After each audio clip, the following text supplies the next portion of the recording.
قليلا إنكم مجرمون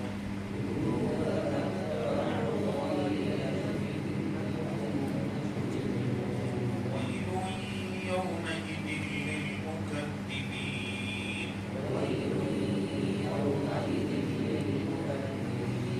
وإذا قيل لهم اركعوا لا يركعون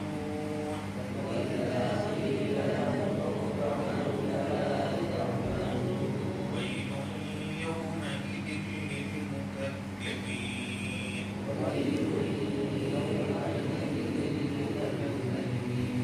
فبأي حديث بعده يؤمنون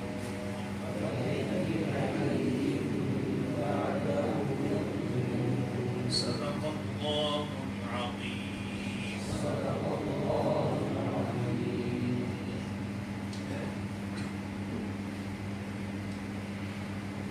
بسم اللہ الرحمن الرحیم. بہت دیر سے آپ احباب اس مبارک مجلس میں موجود ہیں.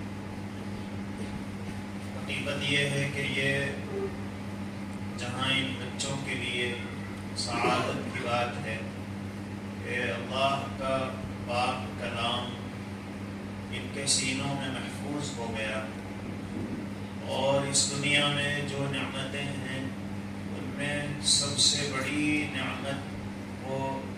اللہ کے رسول صلی اللہ علیہ وسلم کی تشریف آوری ہے اور اللہ کے کلام کی نعمت. یہ جو قرآن کریم ہے اس سے محبت، اس سے لگاؤ، اس کا پڑھنا، اسے یاد کرنا، اسے زندگی کا نمونہ عمل بنانا. اس طرح کچھ چیزیں ایسی ہوتی ہیں کہ وہ اس میں سے ایک چیز بھی بیکار نہیں رہتی ہے. اللہ کا کلام جس پہلو سے بھی اور جس انداز سے بھی بندے اس سے جڑ جاتے ہیں یہ ان کے کمالات میں، ان کے درجات میں، ان کی ترقیات کے لیے مددگار اور معاون بن جاتا ہے. قرآن کریم کو پڑھنا عبادت ہے، اس کی تلاوت جہاں عبادت ہے، اس پر عمل عبادت ہے، اس کا سننا عبادت ہے، اسے دیکھنا بھی عبادت ہے. قرآن کریم جس کے سینے میں ہے اس کو بھی محبت سے دیکھنا یہ بھی عبادت ہے. اللہ کے پیغمبر علیہ السلام نے صحابہ کرام کو قرآن مجید کا اتنا شوق دلایا تھا کہ ہمیں صحابہ میں ایک بڑی تعداد ایسے صحابہ کی ملتی ہے جو قرآن کریم کے حافظ تھے. پیر معونہ میں رسول اللہ صلی اللہ علیہ وسلم نے جن صحابہ کرام کو اس جگہ کے لوگوں کو تعلیم دینے کے لیے بھیجا تھا، آپ سیرت پڑھیں گے تو 70 ایسے صحابہ جو حافظ قرآن تھے صرف اس موقع پر ان کو شہید کیا گیا. تو ایک ایک گروپ میں 70 کی تعداد صحابہ کرام کی تھی. خلفائے راشدین حفاظ کرام ہیں، حضرت عائشہ حافظ قرآن ہیں، حضرت حفصہ حافظ قرآن ہیں. قرآن کریم کے حفاظ کی ایک بڑی تعداد ہے. یہ شوق قرآن مجید کا یاد ہو جانا یہ اللہ تعالیٰ کی اتنی بڑی نعمت ہے. آپ لوگوں نے یقیناً سنا ہوگا کہ دنیا میں حضرت عیسیٰ علیہ السلام کو کچھ لوگوں نے اللہ کا بیٹا کہا اور ان کا خیال ہے، ان کی غلط فہمی ہے کہ حضرت عیسیٰ علیہ السلام اللہ کے بیٹے ہیں. جہاں حضرت عیسیٰ علیہ السلام کے بارے میں لوگوں کو یہ غلط فہمی ہوئی وہیں ایک اور نبی ہے حضرت عزیر علیہ السلام. ان کے بارے میں بھی یہودیوں کا خیال یہ ہے کہ وہ اللہ کے بیٹے ہیں اور یہ خیال ان کے دل میں اس لیے پیدا ہوا کہ حضرت عزیر تورات کے حافظ تھے. تورات کو از اول تا آخر اپنے سینے میں محفوظ کر لینا یہ اتنی بڑی کمال کی چیز تھی کہ انہوں نے کہا کہ بھی یہ اللہ کا بیٹا تو کر سکتا ہے، کوئی اور نہیں کر سکتا ہے۔ اللہ تعالیٰ نے اس امت میں اپنے کلام کے حفاظ کے لیے اور جو لوگ حفظ کرنا چاہتے ہیں ان کے لیے اتنا آسان کر دیا کہ تاریخ اسلامی کو ہم پڑھتے ہیں تو کہیں ہمیں نظر آتا ہے کہ ایک 80 سال اور 90 سال کا بوڑھا وہ قرآن یاد کرنا چاہتا ہے اور حافظ بن جاتا ہے۔ قرآن کریم کے حفاظ کی آپ اگر فہرست دیکھیں گے، ان کی لسٹ کو دیکھیں گے، اس امت میں قرآن کریم کے حفاظ کس کس انداز سے تیار ہوئے، آپ اس کو اگر اس تاریخ کو محفوظ کر کے اسے پڑھنا چاہیں گے تو آپ کو پتہ چلے گا کہ حضرت امام ابو حنیفہ رحمۃ اللہ علیہ کے پاس ایک بچہ آتا ہے پڑھنے کے لیے جس کا نام محمد ہے۔ جب وہ پہنچا تو حضرت امام ابو حنیفہ رحمۃ اللہ علیہ نے فرمایا کہ پھر میں اپنے درس میں حلقۂ تدریس میں صرف اس طالب علم کو اجازت دیتا ہوں جو حافظ قرآن، اس لیے اس درسگاہ میں داخلے کی شرط یہ ہے کہ حافظ رہنا چاہیے اور آپ حافظ نہیں ہیں۔ وہ بچہ گیا اور 8 دن میں واپس آیا کہ میں نے اس شرط کو پورا کر دیا ہے، 8 دن میں قرآن کا حافظ۔ حضرت مولانا قاسم نانوتوی رحمۃ اللہ علیہ شیخ الہند یہ سفر حج میں تھے، کشتی میں ہیں اور تراویح رمضان آ گیا اور کوئی تراویح سنانے والا نہیں تھا تو روزانہ ایک پارہ یاد کر کے تراویح میں سنانے کا عمل شروع ہوا اور 1 مہینہ گزرا، حافظ بھی بن گئے، قرآن کی تراویح میں تکمیل بھی ہو گئی۔ تاریخ اسلامی میں لکھا ہوا ہے کہ ایک مرتبہ ایک بڑے علم والے گزرے ہیں، انہوں نے صرف 3 دن میں قرآن کریم کو یاد کیا، 3 دن میں قرآن کے حافظ بن گئے اور بہت شہرت ہوئی ان کی کہ کمال ہے، 3 دن میں قرآن کے حافظ۔ وہ کہتے ہیں کہ میں نے ذہانت کا ایک ایسا کام کیا کہ شاید کسی نے ایسا کیا ہو 3 دن میں حافظ بن گیا ہو، اور مجھ سے ایسی بھول ہوئی کہ شاید دنیا میں کسی سے ایسی بھول ہوئی ہو۔ میرے ذہن میں آ گیا تو میں تو بہت ذہین ہوں، ایک مرتبہ میں اپنی داڑھی کو ایک مشت پکڑ کر نیچے سے تراشنے کے لیے میں نے قینچی چلائی، لیکن بھول سے قینچی اوپر چل گئی اور داڑھی کٹ گئی۔ تو یادداشت ایسی کہ 3 دن میں حافظ، اور بھول ایسی کہ دنیا میں شاید کسی نے اس طرح بھول کر اپنی داڑھی کاٹ لی۔ علامہ انور شاہ کشمیر رحمۃ اللہ علیہ ابھی ماضی قریب کے بہت بڑے علماء اور محدثین میں گزرے ہیں، ان کے بارے میں لوگوں کا خیال یہ ہے کہ 500 سال میں اس درجے کا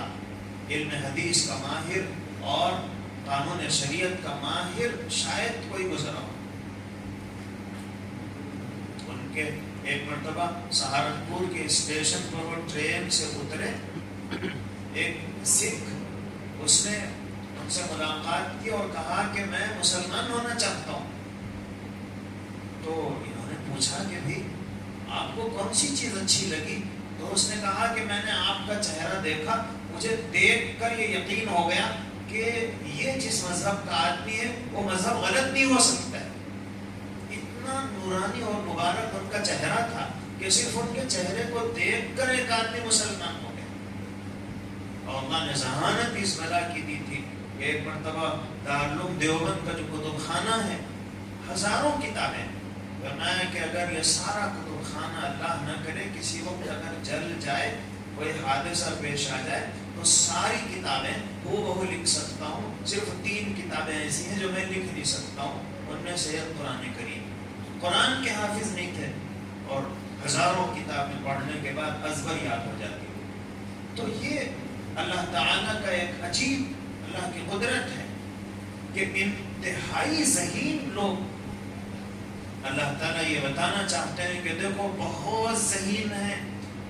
لیکن قرآن کے حافظ نہیں بن سکے، حالانکہ نیت ہے، جذبہ ہے، کیوں ہم جس کو چاہتے ہیں اسے حافظ قرآن بنا دیتے ہیں، اور جس کو چاہتے ہیں وہ بلا کا ذہین ہو لیکن بن نہیں پاتا ہے۔ اور ایک آدمی ذہانت کے اس لیول اور درجے پر نہیں ہے، لیکن اللہ فضل فرماتے ہیں اور قرآن اس کے سینے میں محفوظ ہو جاتے ہیں۔ تو اس لیے قرآن کریم کی دولت اور نعمت کا سینے میں محفوظ ہو جانا یہ اللہ کی بہت بڑی نعمت ہے۔ اور علماء نے لکھا ہے کہ جس کے سینے میں قرآن کریم موجود ہے، اگر وہ اپنے سے بہتر کسی کو سمجھ رہا ہے تو وہ دنیا کا سب سے بڑا ناقدر ہے۔ اس سے بڑی دولت اور نعمت اس دنیا میں کس کے پاس ہے؟ اس لیے یہ جو حفاظ کرام ہیں جنہوں نے قرآن کریم کو محفوظ کیا، یاد کیا، یہ ان کے پاس دنیا کی سب سے بڑی نعمت اور دولت ان کے سینے میں محفوظ ہوگی۔ اللہ تعالیٰ انہیں اس کے قدر کی اور زندگی بھر اس نعمت سے فائدہ اٹھانے کی اور امت کو فائدہ پہنچانے کی توفیق نصیب فرمائے۔ دوسری بات، یہ جو بہت سارے لوگوں کے ذہن میں ایک سوال کی شکل اختیار کرتا جا رہا ہے کہ ایک بیٹھک میں قرآن کریم کو سنانا،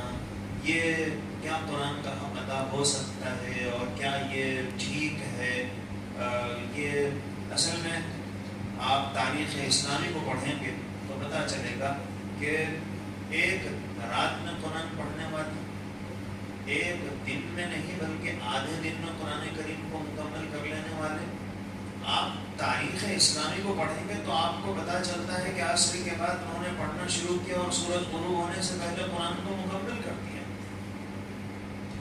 آپ احادیث پڑھیں گے، رسول اکرم صلی اللہ علیہ وسلم، حضرت عبداللہ بن مسعود کہتے ہیں کہ رات میں حضور کے ساتھ تھا، حضور تہجد کے لیے اٹھے تو میں بھی اٹھ گیا کہ حضور کے ساتھ پڑھ لوں گا، اور جب حضور نے اللہ اکبر کہہ کر رکعت باندھ لی میں بھی حضور کے بازو جا کر ٹھہر گیا۔ اللہ کے رسول صلی اللہ علیہ وسلم نے سورہ فاتحہ کے بعد سورہ بقرہ شروع کی، میں نے سمجھا کہ 100 آیتیں پڑھنے کے بعد رکوع کریں گے، لیکن حضور پڑھتے رہے۔ میں نے سمجھا 200 آیتیں پڑھنے کے بعد رکوع کریں گے، لیکن حضور پڑھتے رہے۔ سورہ بقرہ مکمل ہو گئی تو میں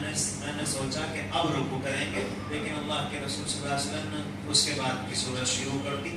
حضرت عبداللہ بن مسعود رضی اللہ عنہ کہتے ہیں کہ میرے دل میں ایک برا خیال آ گیا، لیکن میں نے اس پر عمل نہیں کیا۔ اب ہم لوگوں کے ذہن میں آتا، شاید ان کے ذہن میں برا خیال یہ آیا کہ نماز توڑ دوں گا، اتنی لمبی نماز تو میں نہیں پڑھ سکتا ہوں۔ لیکن حضرت عبداللہ بن مسعود رضی اللہ عنہ فرماتے ہیں کہ میرے دل میں یہ خیال نہیں آیا کہ نماز توڑ دوں گا، نماز تو پڑھنا ہے مجھے، میں نے یہ سوچا کہ بیٹھ کے پڑھ لوں گا۔ لیکن اللہ کے رسول صلی اللہ علیہ وسلم کھڑے ہوئے اور حضور کھڑے ہوئے ہیں، بڑی ہستی، بڑی شخصیت کھڑی ہوئی ہے، اور عبداللہ بن مسعود ان کے موجود ہوتے ہیں، ان کے سامنے بیٹھ جائے، یہ برا خیال، یہ بے ادبی ہو جائے گی، اس لیے میں نہیں بیٹھا۔ اور اللہ کے رسول صلی اللہ علیہ وسلم نے سورہ بقرہ، سورہ آل عمران، سورہ نساء، یہ ساری صورتیں حضور نے 4 رکعت میں پڑھی۔ اب آپ اندازہ لگائیے کہ سورہ بقرہ 2.5 پارے کی ہے، اس کے بعد کا سورہ تقریباً 2.5 پارے، اس کے بعد پھر تو اتنے سارے پارے، اور وہ بھی نماز میں۔ اور حضرت عبداللہ بن مسعود کہتے ہیں کہ حضور کی جو نماز تھی، حضور قیام میں، قراءت میں جتنا اطمینان سے پڑھتے تھے، ہر حرف کو الگ الگ کر کے، اور پھر رکوع بھی اسی کی مناسبت سے ہوتا تھا۔ ایسا نہیں ہے کہ 3 مرتبہ سبحان ربی العظیم کہہ کے حضور رکوع سے اٹھ گئے،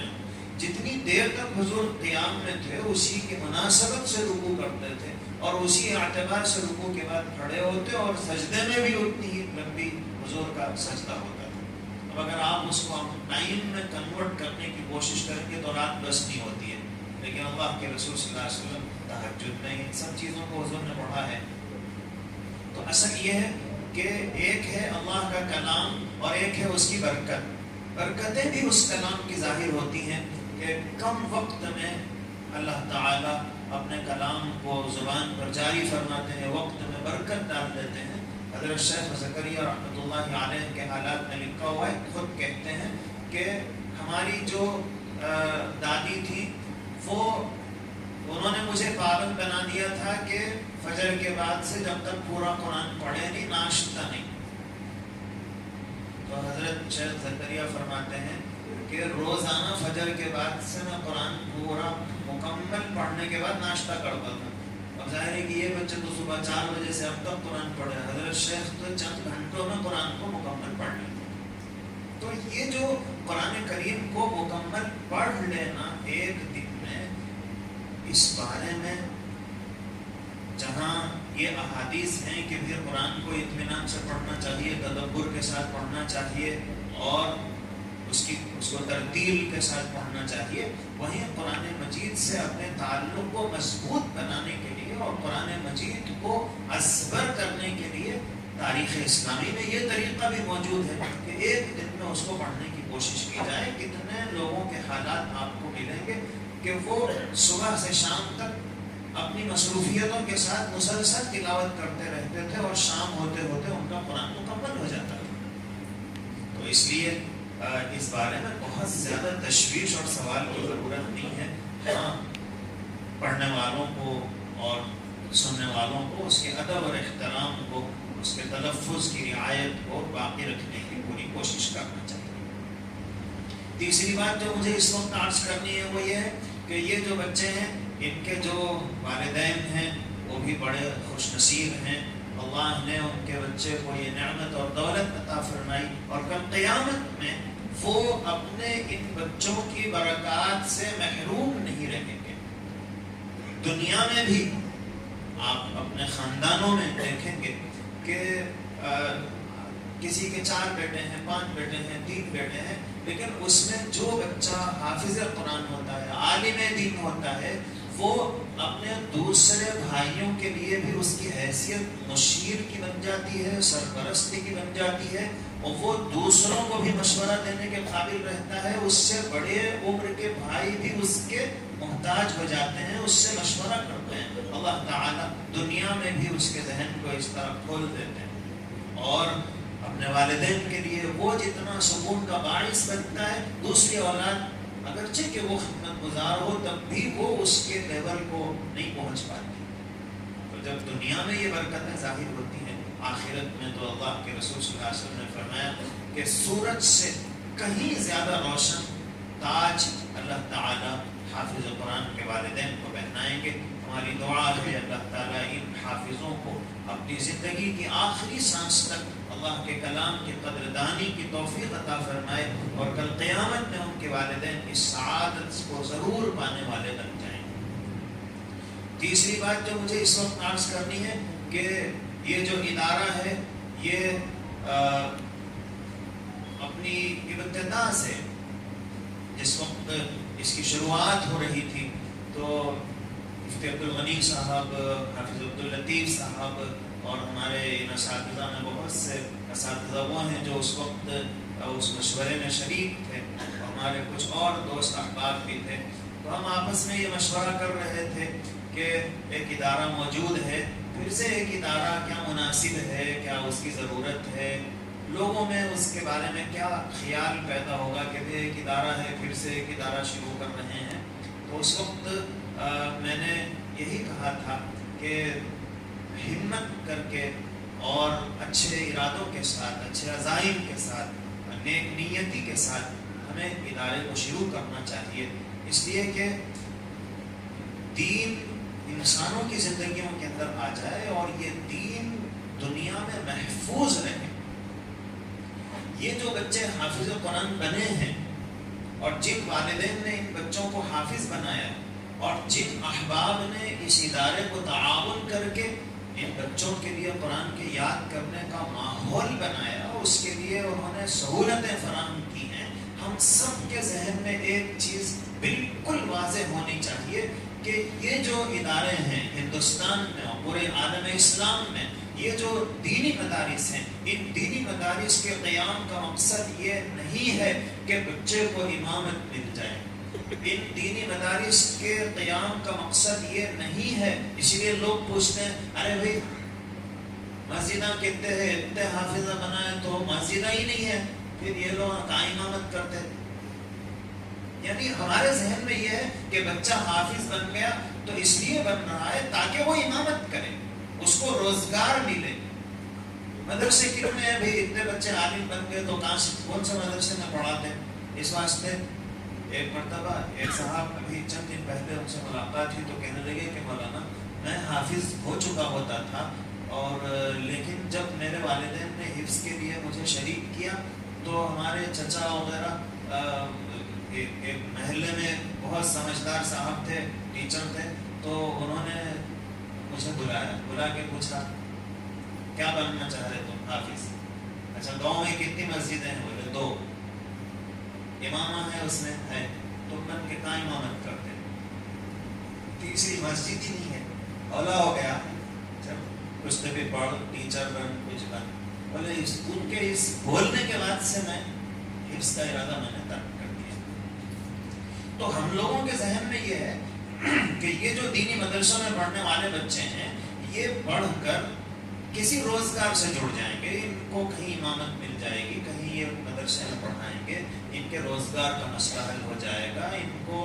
2 وقت کی روٹی مل جائے گی، اس لیے ان مدرسوں میں بچوں کو پڑھا رہے ہیں اور اسی لیے یہ بچے پڑھ رہے ہیں۔ یہ بالکل غلط خیال ہے جو ہمارے ذہن میں ہے یا کسی کے ذہن میں ہے، تو اس کو اس غلط فہمی کو دور کر لینا چاہیے۔ ان مدارس میں پڑھانے کا مقصد یہ نہیں ہے کہ بچے امامت کریں، ان مدرسوں میں پڑھانے کا مقصد یہ نہیں ہے کہ بچوں کو کچھ روزگار مل جائے۔ روزگار مقدر میں اللہ نے پہلے سے لکھ دیا ہے، روزی کتنی ملنے والی ہے وہ پہلے سے طے ہے۔ ان مدارس کے قیام کا مقصد کچھ ملازم پیشہ لوگوں کو تیار کرنا ہے ہی نہیں۔ ان مدارس کا اصل جو ٹارگیٹ ہے وہ یہ ہے کہ کچھ ایسے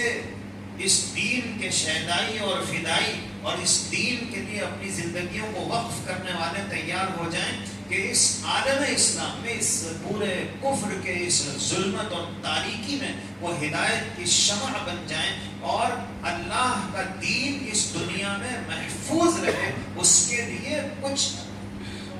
حافظ دین کی ضرورت ہے، کچھ حافظ قرآن کی ضرورت ہے کہ دنیا قرآن کو مٹانا چاہتی ہے اور یہ قرآن کی حفاظت کا کام کریں گے۔ دنیا دین کو برباد کر کے اس صفحہ ہستی سے ختم کر دینا چاہتی ہے، یہ دین کی حفاظت کا کام کریں گے۔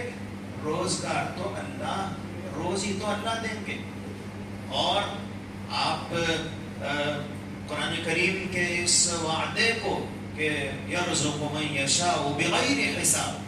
اللہ جس کو چاہتے ہیں بغیر حساب کے رزق عطا فرماتے ہیں۔ کئی مرتبہ ایسا ہوتا ہے کہ ایک آدمی دنیا کے بڑے سے بڑے منصب پر فائز ہے لیکن گن گن کر خرچ کر رہا ہے اور گن گن کر کھا رہا ہے۔ اور علماء اسلام میں اور تاریخ اسلامی میں اور آج بھی موجودہ اس زمانے میں کتنے علماء ایسے ہیں، کتنے حفاظ ایسے ہیں کہ وہ ان کے پاس کہاں سے اللہ تعالیٰ روزی پہنچا رہے ہیں اور کیسے وہ ان کا سارا پورا سسٹم چل رہا ہے۔ روزی تو اللہ کے ہاتھ میں ہے، اس لیے دوسروں سے بہتر وہ کھا رہے ہیں اور دوسروں سے بہتر وہ سکون کی زندگی پا رہے ہیں۔ اس لیے یہ سمجھنا کہ اس پڑھنے سے کیا ملے گا، اس پڑھنے کا اصل مقصد کچھ ملنا ہے ہی نہیں۔ ان اجری الا علی اللہ، کہ ہم اس کے بدلے میں مزدوری نہیں چاہتے، اس کے بدلے میں ہم کچھ ملازمت نہیں چاہتے ہیں، اس کے بدلے میں ہم اللہ سے ثواب حاصل کرنا چاہتے ہیں۔ اس لیے جن بچوں نے قرآن کریم کو مکمل کیا ان کے ذہن میں بھی یہ ہونا چاہیے کہ ہم اللہ کے دین کے محافظ بن کر اس دنیا میں زندگی گزاریں گے اور انشاءاللہ روزی اللہ عطا فرمائیں گے۔ اس لیے مسجدوں کو مت دیکھیے، نوکریوں کو مت دیکھیے، دین کی حفاظت کے لیے کچھ دیوانوں کو تیار ہونا ہے۔ یہ ہے ان مدارس کا مقصد کہ اس ملک میں دین کی حفاظت ہو اور دنیا میں قرآن کریم محفوظ رہے، اس کے لیے یہ مدارس قائم ہیں۔ اس لیے ہم اپنے ذہنوں سے یہ چھوٹی چھوٹی نیتوں کو بالکل نکالتے ہیں۔ آخری بات جو مجھے اس وقت عرض کرنی ہے وہ یہ ہے کہ یہ جو مدرسہ میں بتا رہا تھا کہ جس وقت ہم لوگ سوچ رہے تھے کہ اس کو قائم کرنا چاہیے یا نہیں کرنا چاہیے، کہیں کسی کی دل شکنی کا سبب نہ ہو، کسی کو تکلیف نہ ہو اور لوگوں میں یہ تشویش نہ ہو کہ بھی پہلے سے ایک ادارے کے ہوتے ہوئے دوسرے ادارے کی کیا ضرورت ہے۔ لیکن ہم نے آپس میں جو مشورہ کیا اور اس کے بعد پھر ہم نے یہ طے کیا کہ انشاءاللہ ضرورت تو ہے۔ اس لیے کہ دین کے جتنے کام ہیں اس کے جو ضرورتیں ہیں اس وقت دین کی وہ بہت زیادہ ہے، اور دین کا کام ایک ذمہ داری ہے۔ اگر کسی محلے میں جنازہ ہو اور ایک آدمی اسے اٹھا رہا ہے اور دوسرا آدمی آ جائے اور کہے کہ بھئی میں بھی اٹھانے میں حصے دار بن جاؤں گا، شریک ہو جاؤں گا، تو وہ یہ بتا میں اکیلا پہلے سے میں تھا اٹھانے والا، تو تو آیا بھائی آپ کا شکریہ، آپ تشریف لائے، اور بھی کوئی آ جائے تو ہمیں اور سہولت ہو جائے گی، اس لیے کہ جنازہ اٹھانا ہے۔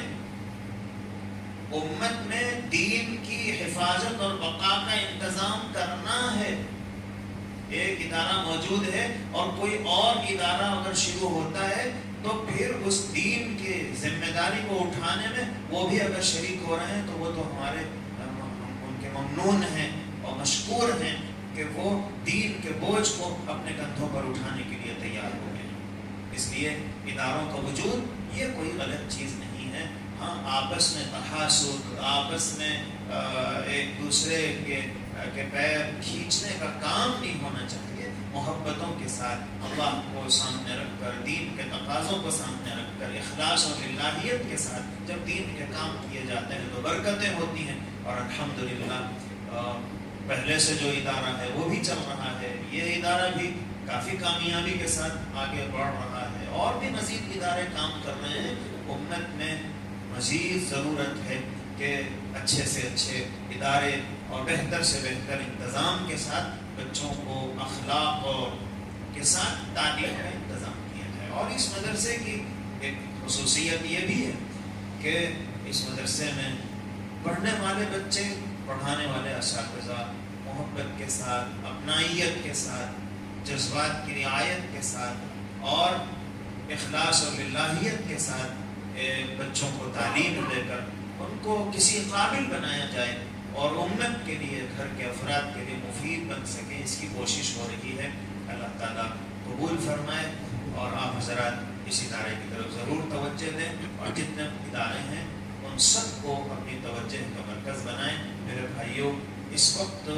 ہمارا ملک جس راستے پر جا رہا ہے اور عالم اسلام جس رخ پر بہہ رہا ہے اور ہم جن تشویشناک حالات کا سامنا کر رہے ہیں، پہلے سے زیادہ اب ضرورت ہو گئی ہے کہ دین کے ان مراکز اور دین کے ان درسگاہوں کو مزید طاقت پہنچائی جائے اور اس کو مزید پروان چڑھایا جائے، اور ایسے دین کے شیدائی اور بڑی تعداد میں تیار کیے جائیں جس سے ہمارے ایمان کا، ہماری نسلوں کے ایمان کا اور اس ملک کے سلامتی کا انتظام ہو سکے۔ اللہ تعالیٰ اس ادارے کو نظر بد سے، حاسدوں کے حسد سے، شریر و انسانوں کے شرارت اور فتنے سے، اور یہاں پڑھنے والوں کو، اساتذہ کو، اس میں تعاون کرنے والوں کو اللہ سب کی حفاظت فرمائے اور ان اداروں کو مزید ترقیات عطا فرمائے۔ وآخر دعوانا